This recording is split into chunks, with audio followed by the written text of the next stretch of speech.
Hello, hello, hello. Welcome, welcome, welcome. Good morning, good afternoon, good evening, wherever you may be. Welcome back to my channel, My Loverlies. If you've never been here before, thank you so much for clicking on my video. I am so happy you found me. I do so hope that you will like and subscribe before you leave. Become part of the Mama family. Mama's got your back, at least where makeup's concerned, and definitely when that makeup is cheap. Today is True Love Tuesday, and we are talking about Bruce and Demi, quite possibly the most emotionally mature couple I have spoken about on True Love Tuesday thus far. Before we get started, a very special, very warm welcome to any of those that are new to my channel. I am so incredibly happy that you are here. If you enjoy the content, I do so hope that you will mash that thumbs up button.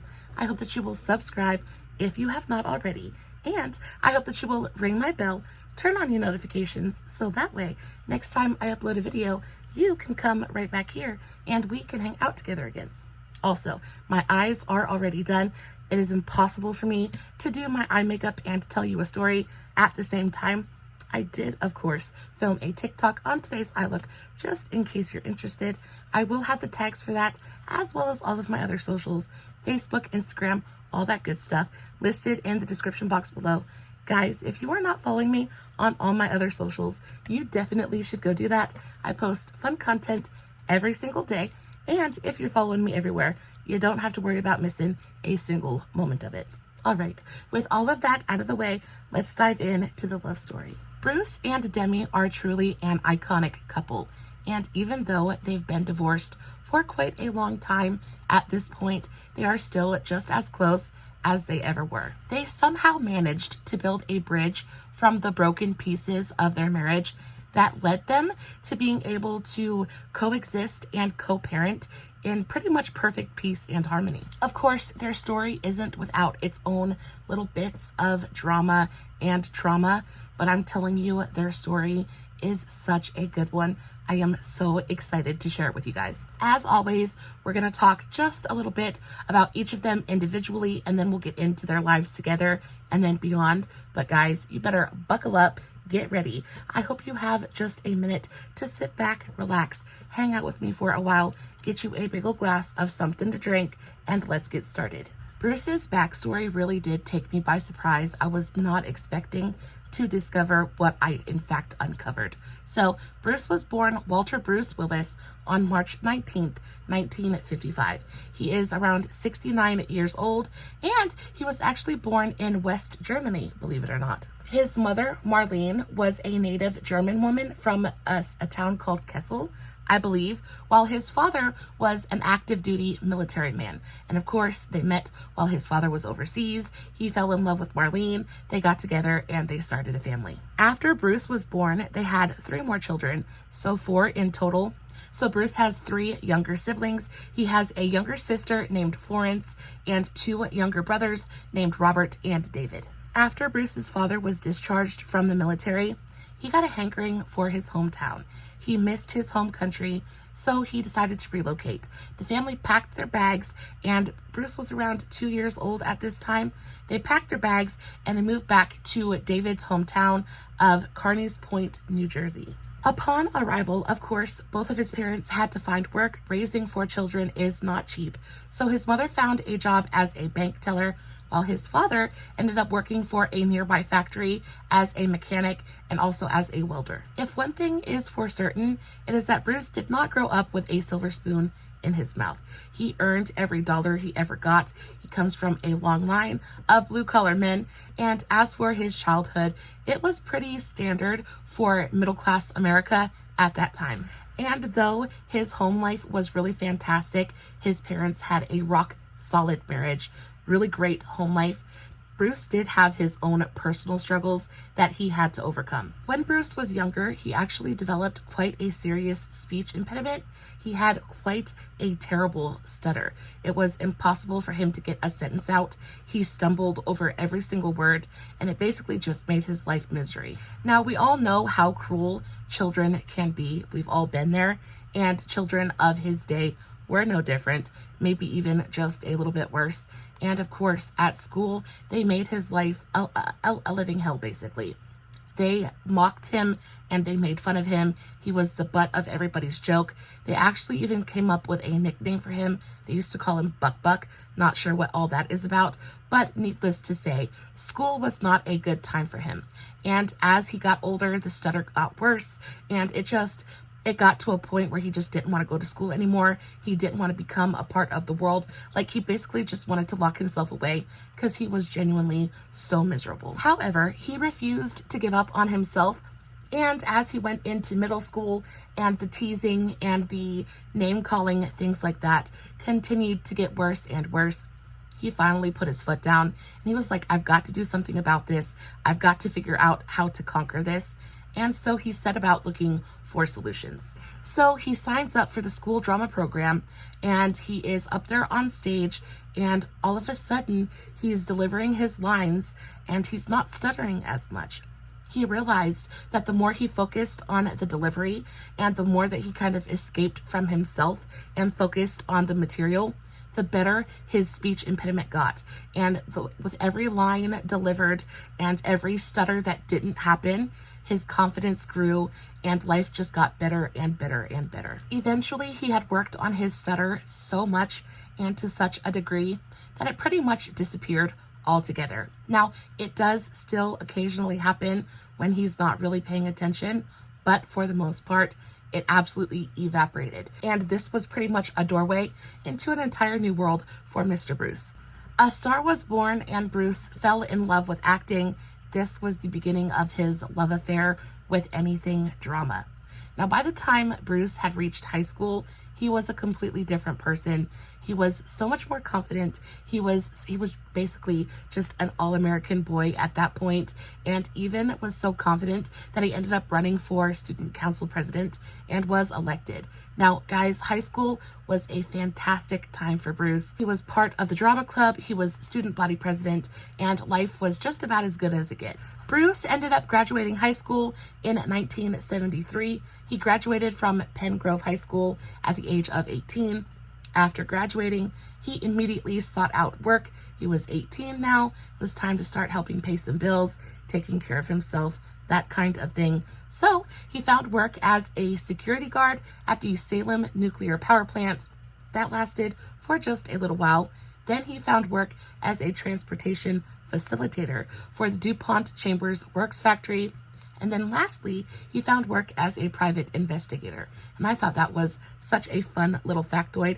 He actually, in real life, was a private investigator. And then later on in his career, he went on to portray one on the silver screen. But when Bruce could no longer ignore the call of Hollywood, he ended up enrolling in the drama program at Montclair State University. He ended up dropping out of the university in 1977 after just a short while of attending. He figured, he might as well take his chances in New York, see what he can make happen.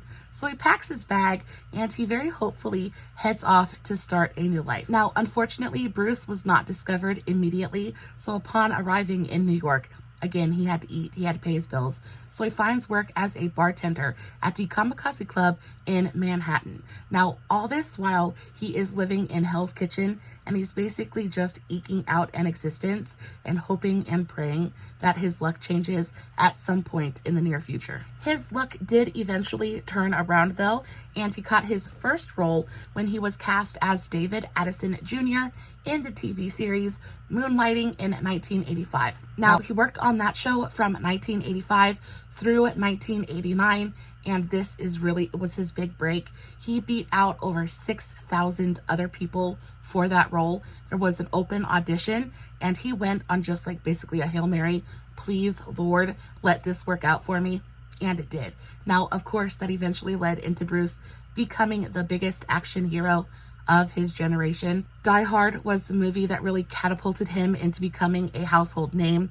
Die Hard and all of its sequels, he was in every single one. He made a butt ton of money from that franchise, and everyone thinks of John McClane when they think of Bruce Willis. A couple of my very favorite Bruce Willis movies include Armageddon, The Kid, Death Becomes Her. Love that movie. Even though he's not like a big player in that movie, he is still a very integral part of the entire thing. I also really love Oh, there's so many. All of the diehards are absolutely fantastic. The Whole 9 Yards was a really fantastic one as well. He has been in a ton of movies. Altogether, Bruce has about 148 credits to his name. About 76 of those are as a leading man, which is truly impressive.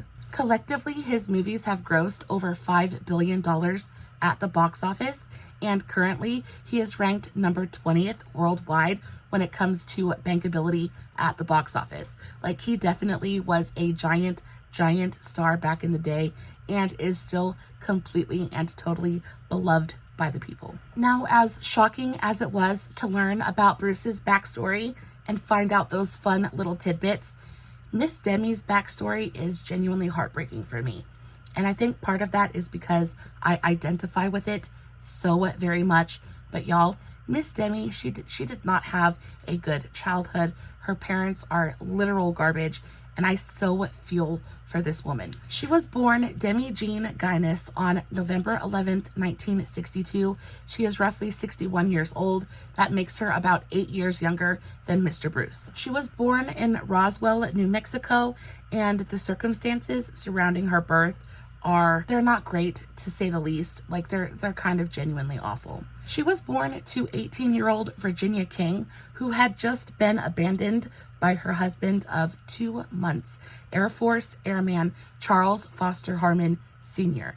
Now, he had fled, literally run away in the dead of night about 2 months before Demi was born, and just kind of left Virginia to pick up the pieces and figure things out on her own. Virginia ended up having Demi at the hospital, and then once they were released from the hospital, she took Demi home to her mother's house and pretty much left her there. Now, for 3 months, Virginia was kind of MIA, and then all of a sudden she comes back, and she comes back married to a man named Dan Guinness. Now, Dan, not a great guy either, but better than her biological father, and he actually ended up adopting Demi and giving her his last name. That's how she got the name Guinness and not King like her mother. Now, after that, life, it doesn't really get much better, unfortunately. At least not for Miss Demi. As Demi got older, her biological father was not in the picture. He had nothing to do with her.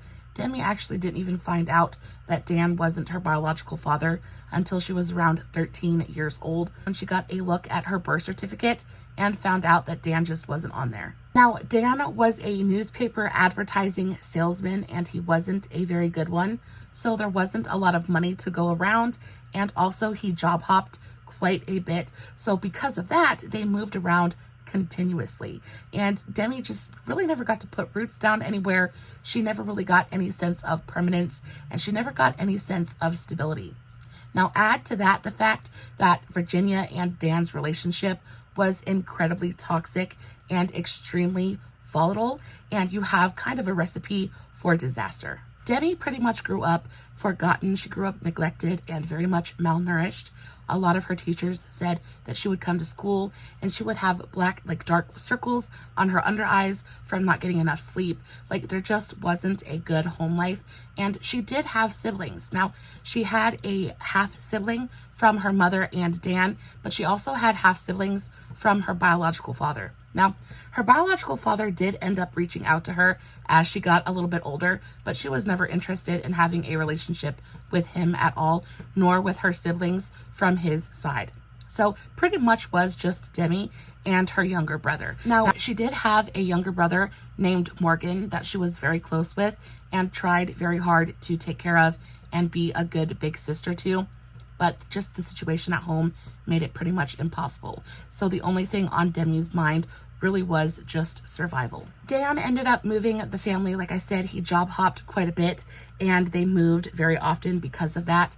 Well, Dan, in the best decision he probably ever made for Demi, ended up packing the family up and moving them to West Hollywood when Demi was around 15 years old. Now, at this time, she's still unfortunately very dependent on her parents. Can't really do anything about it. But the very day after she turned 16, she was out of there. She left and she never looked back. Now, like I said, the relationship between her parents was so volatile and so toxic that they were on again, off again all the time. They actually ended up marrying and divorcing twice. And between all of this, Demi's mother, Virginia, would end up taking Demi to her mother's house, so Demi's grandmother, and just dropping her off for long periods of time. So because this happened, Demi was in and out of school. She never made any friends. She was just a very lonely, forgotten, neglected little girl. Now, once they ended up moving to West Hollywood, that put her a very long ways away from her grandmother, and there was no longer that option for escape because, again, her grandmother lives in Roswell, New Mexico. It's pretty far ways away from California. So once she gets to California, she's pretty much on her own. And that's when she decides that she's done. She ends up quitting school. She drops out and she goes and she gets a job at the 20th Century Fox lot as a receptionist. Now, after Dan and Virginia divorced for the second time, this was when Demi was around 18 years old, Dan just couldn't take it anymore. I believe that Dan was a very troubled human being, as is Virginia, but we're going to get into that in just a minute. But he just couldn't take it anymore. I believe he might have been suffering through a really bad depressive spell, something, because he actually ended up committing self-unalivement. He did that on October 20th of 1980. Demi had just recently turned 18 years old. He ended up leaving his youngest son, Morgan, alone with Virginia, and that was a very, very bad decision. Virginia did not know how to be a mother. Now, I couldn't find a lot of information on Demi's little brother. I think he pretty much just stays out of the spotlight. However, I do pray that that little boy was okay, because that household was not a safe place to be in. If there was a safe parent in that household, I feel like it would have been Dan. I definitely don't think he was a safe option at all, but maybe the least toxic of the two. And after he passed, Virginia no longer had anyone to really keep her in check. And then after that, she basically just went buck wild. Like I said, Virginia, she was not a good mother. She wasn't a very good person just in general. She definitely had no business raising children. So when it comes to Virginia, she was just very troubled. She enjoyed drugs. She enjoyed alcohol. And because of that, had an arrest record about a mile wide. Some of her charges included drunk driving and arson, believe it or not. This woman was just absolutely crazy. So Demi, she just got out of there as quickly as she could. Now, despite everything, Demi tried to continue to have a relationship with her mother. It really wasn't possible though. Virginia she could not get her act together. She was just a toxic human being and so wrapped up in the cycle of drugs and drinking and, rinse and repeat that she just couldn't get out of her own way. Now, the last straw for Demi was when she ended up trying to give her mother one last shot to kind of dry up, sober up, get her act together. So she actually purchased a rehabilitation stay. She funded a rehabilitation stay for her mother at the Hazelden Foundation in Minnesota. It's a really upscale rehab facility. They have great treatments available. And Virginia ended up sneaking out in the middle of the night, halfway through her treatment plan. And that was when Demi just decided she was done. There was no fixing her. There was no saving her. So she just washed her hands of the entire situation. Now, unfortunately, after Demi washed her hands of her mother, Virginia wasn't quite done yet. She wasn't quite done embarrassing her daughter. She decided to cash in on the fact that she was Demi Moore's mother and made some very easy money by posing nude for the magazine High Society in 1993. Now, she ended up spoofing Demi's Vanity Fair covers. She did the naked pregnancy cover, which is truly iconic, and then you have the body paint cover as well. So Virginia decided to dupe both of those, and then she went on to spoof arguably the most iconic scene of Demi's entire career, the very romantic clay scene with Patrick Swayze from Ghost. She went on to spoof that as well. Just truly crass and tasteless, and really wasn't necessary for her to do, but did it anyway. But money was money, and Virginia was still in that cycle of drug abuse and alcohol addiction, and money was money. She didn't care who she hurt to get it. She didn't care what she had to do to acquire it, as long as it was acquired. Demi continued the no contact for about 5 years until 1998, when Virginia was diagnosed with a life-ending brain tumor. It was inoperable, and I guess the last thing that Virginia wanted was to kind of make amends with her daughter. Now, Demi very gracefully and very kindly allowed her mother to make those amends. They reconciled about a few weeks before Virginia ended up passing away. Now, this all took place when Demi was around 36 years old. After Virginia's passing, Demi was finally able to kind of open up about some of the horrors of her childhood. And one of the things that she kind of admitted to, or I don't even know really admitted to, but kind of like finally let go of, was the fact that she was assaulted. She was assaulted by the family's landlord when she was around 15 years old. In the article I read, it said that Virginia's mother was behind on rent and also needed money for substances. So the landlord was a very, very awful human being, and ended up making an agreement with Virginia, and he allowed Virginia to not pay rent and gave her a very large lump sum of money in order to gain access to Demi. Now, she was 15 years old at this time. This was a 49-year-old man by the name of Basil Dumas, and of course, he was admitted into the family home. He was given access to Demi, and Demi was assaulted. Now, Demi never said anything about it. She never said anything about it until after her mother passed, but I can only imagine this was one of the things that just drove her to get out of the house, because remember, this happened when she was 15, and the day after she turned 16 and was pretty much an adult, she got out of there, and she never went back. Now, her story doesn't stay sad and tragic forever, thank the Lord. Very shortly after striking out on her own, Demi ended up signing with the elite modeling agency and enrolled in drama classes, trying to hone her craft, right? Now, for Demi, there was not a love of acting. There was no love of performance. Demi saw acting as a means to an end. She saw acting as a way to make enough money for her to never have to worry about being hungry or taken advantage of again. It was a means to an end for her, and because of that, she worked incredibly hard to be the best at it that she possibly could. She was desperate to make something of herself and refused any other option. That was what she was going to do, and she made it happen. Now, after learning about her backstory and everything that this poor woman has gone through, I have so much respect for who she is, both as a mother and as a human being. I have so much empathy for the things that have been, for everything that she's gone through. She's kind of been absolutely just trashed by the media, especially in the last, I want to say 10, 15 years. People are just not kind to her. And I wonder if anybody ever stops to think that she's an actual person and not just a picture and a page in a magazine. My heart genuinely breaks for this woman, and it makes me view her and her career through a different lens entirely. Now, as for Demi's relationships and love life, she is not a promiscuous woman. She doesn't go out and she doesn't do one-night stands. She is 100% a relationship girly. She's been married 3 times. The first marriage was to a musician by the name of Freddie Moore, and this is where she gets her stage name from. Demi met young up-and-coming musician Freddie Moore in 1979 at local hotspot the Troubadour Club in Los Angeles. Now, they met, the chemistry was instant, sparks flew. However, Freddie was married to someone else at that point in time, though I don't think either one of them cared very much about that, because before they knew it, they were living together in a West Hollywood apartment. Now, they ended up getting married just a year later in 1980. However, they really bonded over the music. I think a lot of people don't really know that Demi is very musically inclined, and she actually helped Freddie write 3 songs on one of his albums. He gave her songwriting credits, and fun fact, she actually still cashes royalty checks from those 3 songs because he gave her the songwriting credits.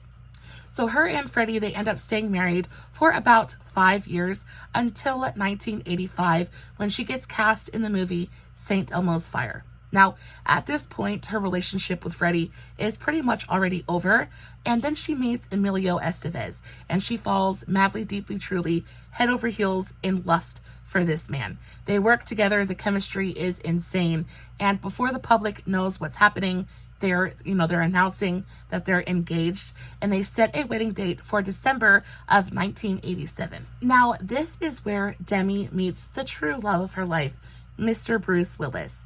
Now, her and Bruce actually meet at a movie premiere of Emilio's. So he starred in the movie Stakeout in 1987, and at this point, things are kind of getting a little bit choppy in her relationship with Emilio, but she's there to support like any good girlfriend should be. So she ends up meeting Bruce on the red carpet, and again, the attraction and the chemistry is immediate. It is the most intense attraction she has felt to anyone. Like, this is different from Emilio. This is different from Freddie. This feels much bigger. And immediately she's like, oh my gosh, what do I do? Now, I guess luckily for her, her relationship with Emilio was already a little bit rocky. And then just weeks after that red carpet, they end up calling off their engagement and going their separate ways. Now, this is when Bruce kind of comes in and is like, hey, I heard you're single. Do you want to go out? And without even pausing, she's like, yes, pick me up at 8. So just a couple of weeks after her engagement to Emilio ends, she ends up going on her first date with Bruce, and they never split. I mean, they were never apart again after that. So Bruce takes Demi out the first time, and it's pretty much love at first sight. They are both just incredibly smitten with each other. Bruce is completely just like absolutely gobsmacked by her, and she's all giggly and like can't speak, and everything is just absolutely perfect. So they begin dating pretty much immediately. They become exclusive, and things go down like that marriage track really quickly. Demi said that of their first meeting, she said there was such a strong connection to Bruce that it kind of pulled them together like magnets. Like she couldn't have denied it even if she had wanted to. They began dating in July, and by November, just 4 months later, Bruce was whisking her away to Las Vegas on a spontaneous vacation. Now, during the entire flight to Las Vegas, Bruce was kind of like joking around, saying, oh, we better not get married, because, you know, Vegas is kind of famous for those wedding chapels, things like that. So he's kind of poking fun at her the entire plane ride there. It's like, oh, we better not get married. Let's not get too drunk, blah, blah, blah, right? So they get there, they check into their suite at the Golden Nugget Hotel, and everything is fantastic. They change, they get washed up, and then they head downstairs to play. Now, they're downstairs, they're playing, they're drinking, they're having a grand old time, and as they're walking to another table to start a new game, Bruce looks at her square in the eyes and said, we should get married. And Demi is kind of like, is this a joke? Like, what's really happening here? Because again, he had been kind of poking fun at it the entire plane ride there. But what I think he was doing was kind of priming her for the idea, right? I feel like Bruce took her to Las Vegas with every intention of coming home a married man. And that's exactly what happens.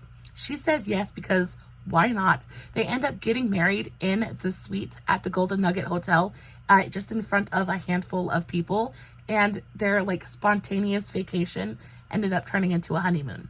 As much as they loved their very spontaneous Las Vegas wedding, they wanted something a little bit more traditional as well. So about a month after they got back, they ended up having a more traditional wedding ceremony. They invited all of their friends and family. It still wasn't a big giant affair, but it was much more traditional.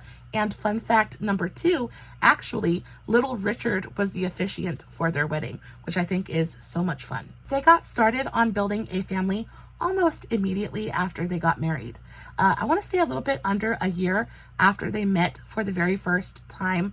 They ended up welcoming their very first daughter into the world. They named her Rumor Godden, and she was born in August of 1988.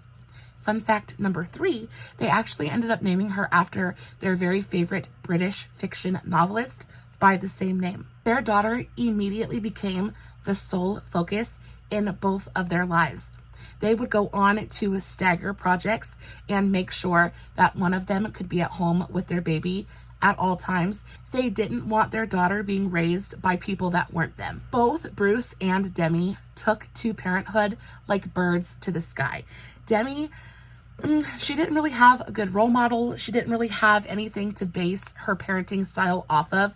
But if there was one thing her mother did for her, it was show her exactly what not to do. And as for Bruce, he was just excited to be a dad. Demi would go on to say that Bruce actually helped pull her out of me.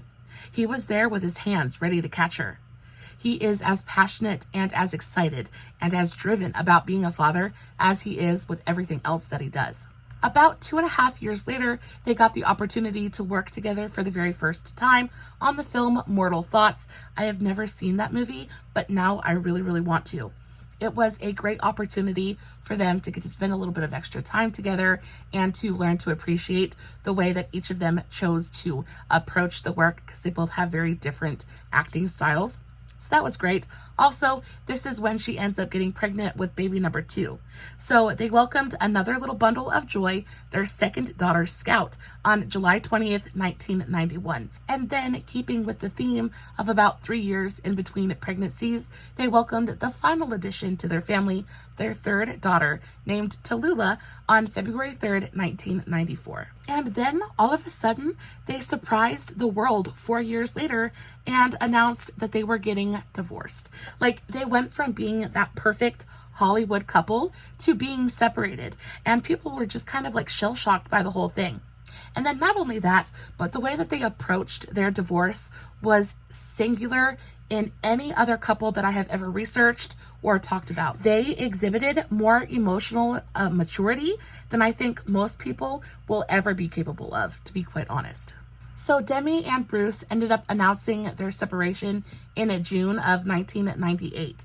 Now, when they announced their separation, the public just kind of like went crazy a little bit. Nobody expected it. Nobody saw it coming. And instead of initiating this super bitter, like insane divorce battle, right, where fingers are pointed and there's dirty tricks and there's people doing smear campaigns, instead of all of that, they continued to live together. They continued to go out together and spend like days together with the family. They even went on a family vacation to Paris. For 2 years after the separation announcement, they just kind of took their time with it. They took their time. They took, like I said, 2 years to really go over everything. They learned how to co-parent. They learned how to be friends instead of lovers. They really eased their children into it. And I feel like that's why this was so different, is because it wasn't about them as individuals. It was about them as a unit. And they really did put the welfare of their children first. And I think a lot of this is because of the way that Demi was raised and her childhood. She saw how badly a volatile and bitter household can affect children, and she refused to let that happen to her children. So instead, they really worked it out in a way that let them remain close and remain friends. They spent the next 2 years learning to co-parent and how to be friends. In a show of true emotional maturity, they famously settled their divorce in a single day, in one single day. I remember pretty recently, I did a True Love Tuesday where it took something like 7 years for a divorce settlement to be reached, and it was all over money. But I think also because they both had their own kind of things going on. They were both very big stars at this point in time and had their own money. There was no, that's mine, that's yours. There was none of that. They really did put the kids first and really wanted everything to be as easy and as seamless as possible. After the divorce was finalized in October of 2000, Bruce went on to say, "I still love Demi and we are still very close. We have 3 children whom we will continue to raise together, and we're probably as close now as we ever were. We both realize that we have a lifelong commitment to our children, and our friendship will continue. It's just the institution that has been put aside." I think that is such an incredible way to look at that entire situation. I just feel like the way that they approach this says so much about who they are as people. Now, I do wish that I could find a little bit more information on what actually caused the breakup, because neither one of them have really said anything about it. The closest I got to any kind of information is a quote that I'll tell you about here in just a minute. So Demi and Bruce continued to co-parent and coexist in pretty much perfect peace and harmony. I put a ton of blush on. We got to tone that down. Anyway, they continued to co-parent and they got, they became best friends. They went from lovers to best friends. And that's really never, it's never really a bad thing. Not only did they continue to be a part of each other's lives, but they were a daily part of each other's lives. And on top of that, they continued to show up for each other. Not just for their children, but for each other, which is such a big deal, because kids can always tell when you're faking it, right? They can tell when you're faking it just for appearance's sake, and that's not what this was at all. This was a genuine friendship. And that's not what this was at all. This was a genuine friendship that blossomed. And that's not what this was at all. This was a genuine friendship that blossomed out of a broken marriage. And that's not what this was at all. This was a genuine friendship that blossomed out of a broken marriage. Now, both Demi and Bruce went on to remarry, but Demi was the one that remarried first. We all know this story, but I'm going to tell you a little bit about it anyway. So in 2003, she was introduced to Ashton Kutcher through mutual friends at a dinner party. They kind of hit it off. They ended up getting married about 2 years later. In 2005, they got married at their shared home in Beverly Hills in front of about 100 guests. So they had a pretty big, pretty fancy, expensive wedding. Now, sadly, their marriage didn't last. They only stayed married for about 6 years until, of course, we found out that Ashton was cheating on her with Mila Kunis, and all of that stuff went down. And of course, I felt so bad for Demi because she absolutely got her heart broken yet again. He made her look like such a fool. After that, I've never been really much of a big Ashton Kutcher fan. I just feel like he did her really dirty. And on top of that, walked away with quite a bit of her money as well, which really made me mad. So sadly, that didn't really work out for her. And since then, she's pretty much stayed single and stayed out of the limelight.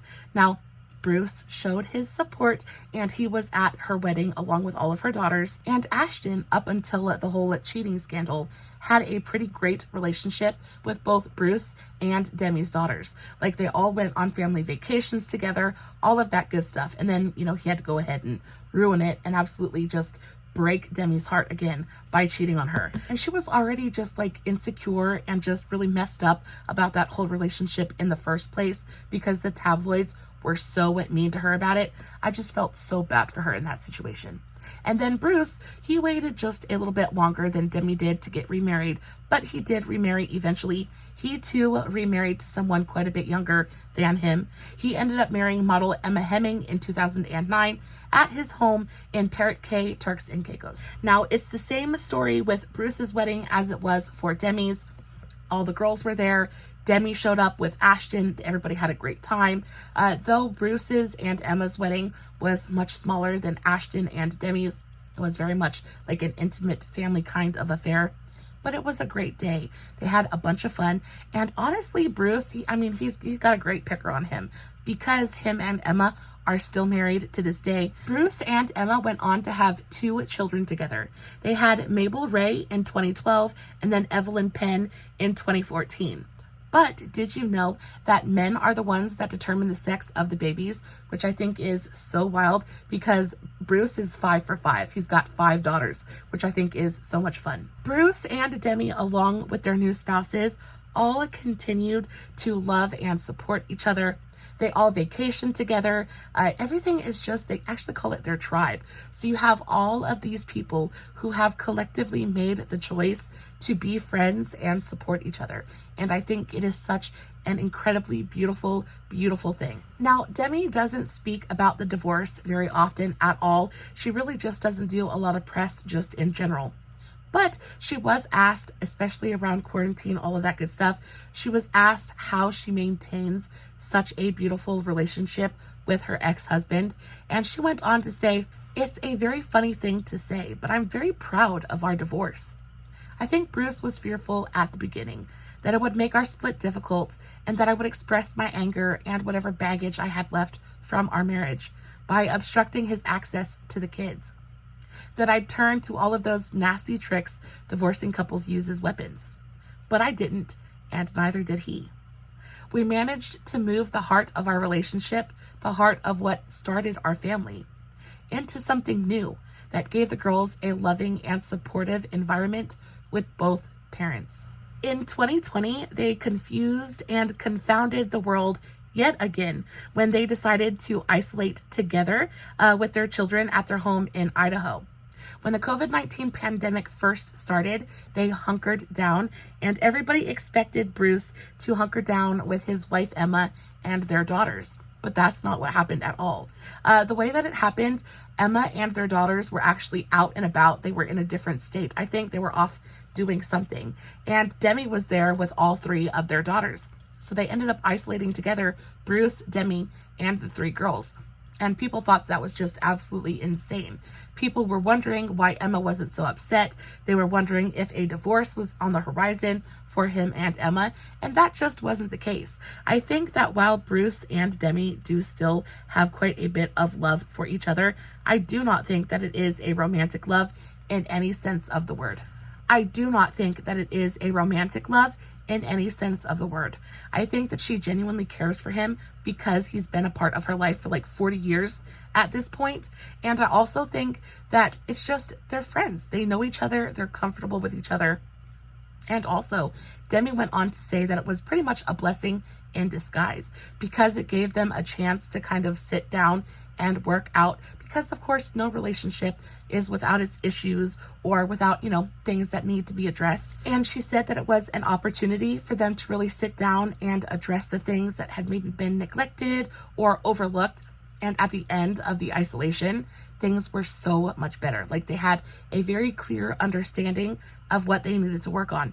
And not only that, but Emma and the girls ended up joining them in isolation just like a week or 2 later when they got back from whatever it was that they were doing. In March of 2022, Bruce's family announced that he would be retiring from acting for good.